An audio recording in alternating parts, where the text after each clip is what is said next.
Today I prepared a paper with Duanji Chen, my colleague, on the impact of taxes and royalties across a number of jurisdictions. 5 Canadian provinces, 4 US states, United Kingdom, Norway, Brazil, and Australia. And what we look at is how the investment decision is affected by both corporate income tax and royalty provisions.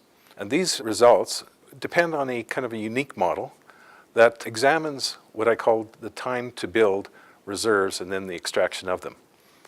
And it's a model that has not been used in the literature so far. What we find are really 2 important results.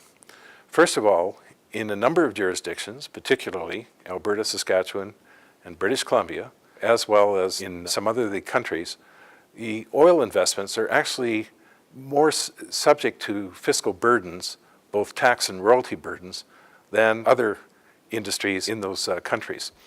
And that therefore suggests that actually we don't have fossil fuel subsidies in those jurisdictions. In fact, when it comes to investment decisions, we have the opposite. The second result, which I think is a very important result, is what is the best type of royalty system and corporate income tax systems to introduce in a country. The best royalty system is one that's called rent-based, which everyone always talks about collecting rents. And what rents are is just simply the surplus of revenues over the cost of producing a barrel of oil.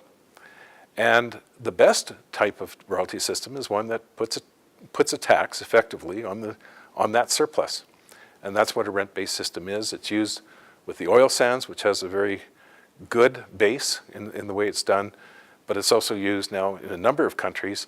And this is really the wave of the future. And so if new jurisdictions that have masses of new resources to exploit are looking at a royalty system to be applied, they should be looking at a rent-based system and not the more conventional approach, which is simply put a tax on the value of production without any recognition of costs. The other point on the corporate income tax is that government should always follow a neutral corporate tax base, have a uniform corporate income tax rate across all industries, and allow for costs of production to be deducted that are based on their economic costs and not have special incentives built in, except for perhaps exploration or discovery, where many countries around the world will provide some additional incentive to things like research and development, exploration, on the basis that these types of expenditures provide not only returns to the producer that ends up spending money on these things, but also other producers who learn from the discovery that producer finds. And so you may have a faster write-off in that situation. I'm Jack Mintz. This is the School of Public Policy. Thank you for watching.